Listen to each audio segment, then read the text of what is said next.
Yo anuanom ni adofo Ghana for baby biara obutu bia wo hweme no.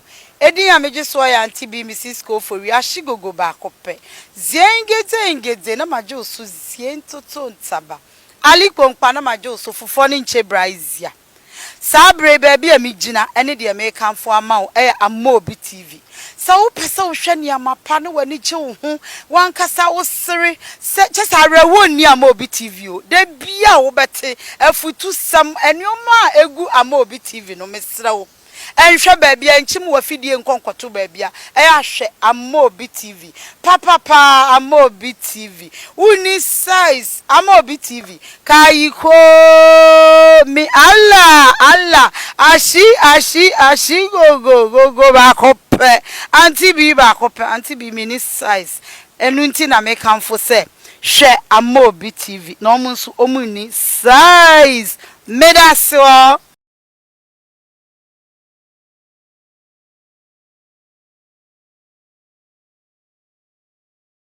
for enemy na Sakura Oil City. Say na Oil City the IV we dey hanom.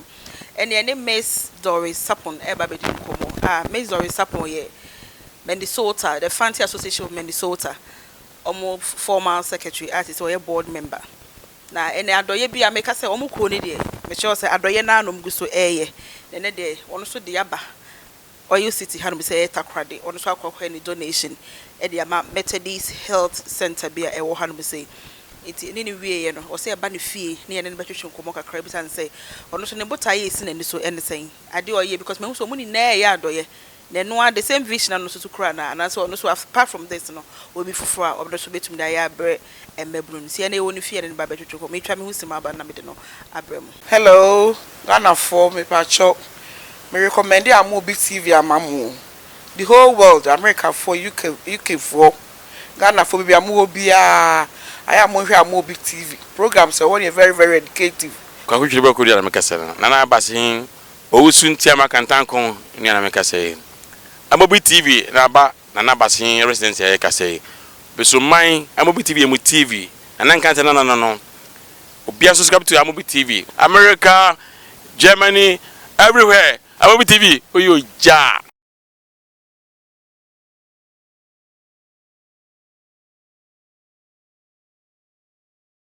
You are here for me makwa baby. Me say dem dey kan kan no. Me see dey kan for ye adoye donation ewo Better Methodist Health Center ewo takrade han me say na maame ade akọ so aso enipa ama hospital no so omoni age. Ene ne ba betwetwe nkomo na de omu bi aso so. Miss Doris. So de na ebedi nkomo kakra. Eye donation na okoye no aso ani mehu se hospital no omo receive ade no with NJ na mehu se Minnesota for Mfantse Association of Minnesota bebre na moye na ebromenti aso so final one na be me se masen hu wo de ehu ni ka bibi kakra efa ho ye ka se Miss Doris Sarpong wo ye hwan ka bibi kakra efa ho kire me na afei ye twetwe nkomo no mfiri ho o from Doris Sarpong o mo takwade Kosku bibia watakade ansana moko US na ikune wo Minnesota no Mfantse Association of Minnesota no oye group na yato no almost 5 years na every year bia no you donate to one group a group na will focus on healthy mothers, healthy babies and helping your community. Into this year, we decided the best split amount na normally if one amount, big amount, mean that to a big item clinic need. But if they split central and western, into nearby western, is called Better Methodist Medical Center. Now I think we need in here to 2 years more. Now reason why now you join the because they were Abuchina, you need a group now that same to they will fall behind you and support you. Into like I said, you donate to many. Yes, I am common. Oh yeah, I need my questions in flow. But my question is new flow, mommy. Say me ma wa kwa ba na eja baby say wo ba Ghana no. Who Ghana say na wo ba how long so now they at America? Ali yen certain fi ho ne yen san so to us.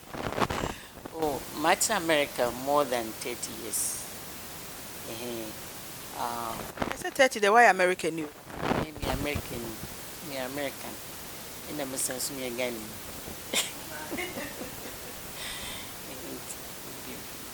Oh, okay. Hey, America 30 years and I say Ghana de be me sure so okay ho. Me care takwadi, but you may be who am you free. But Mfantse no so ye o ka fluent. Oh, Mfantse now your hunter Mfantse. Oh, but me takwa dem Mfantse na eno na wo so be aka 30 years and we kura be fifi ne ma bi say but wo dey that so bibia on point. Oh, because remember every other year and just recently and I started remember every year. Auntie Patrick Bibi about Mfantse Association na wo kasa na ye san ba ye chi.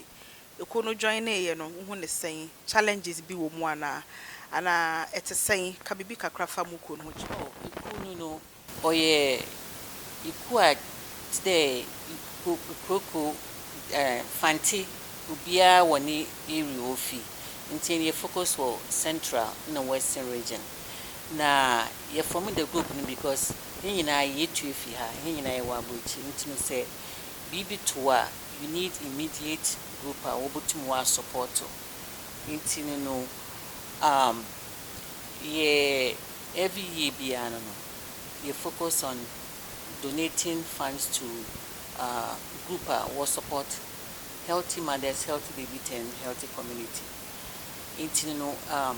This year, we decided to support a best split amount to in 4 ways. Now it's be a central and it's be a western.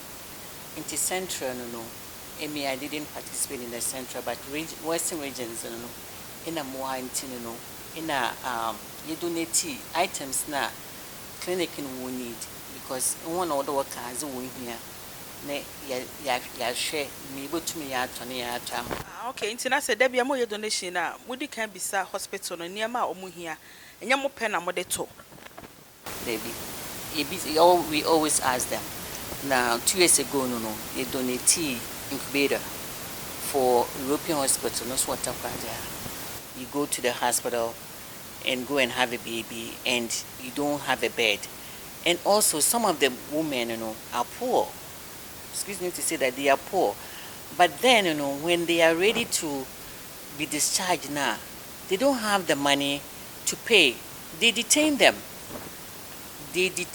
And then also the nurses, medication, some of the items now, individuals, they go to and visit their family at the hospitals, they leave for the family members, the nurses want to hold on to those things, and then they sell it to the patients.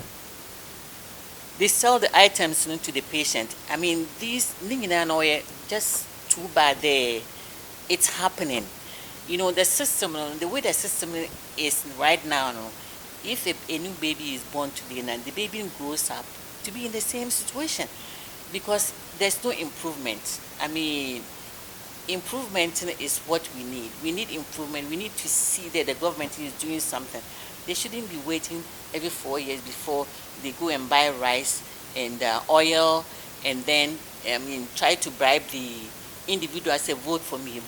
And then when they win in a seat now, they don't do anything. They just worry about themselves. That's when I feel the government, should focus. The main healthy mothers and healthy babies. They should focus on helping the women who go and have babies. If it's not us now, none of all these men will be here. A man can't have a baby. Yo, Auntie Doris, here that is all near Kasai. Actually, for you, did you make the abale? Any Auntie Doris Sarpong in the Kasai, Minnesota, Mfantse Association of Minnesota. Omo former secretary, he's a board member in the Kasai. If he anyway in the Kasai, what can be bring there? I mean, we say government so share what 2 years for what can be bring there. So you focus on the health centers, na emwa on mine na enquirane about time I said be or more bread or hospitals, into me embwana Ghana injina ye na susu bi be po acho dwuma de aba na wie ye edi na ye adwo amobi so on subscribe to my channel na then dem say subscribe amobi TV on all social media handles me da say wo share me bye.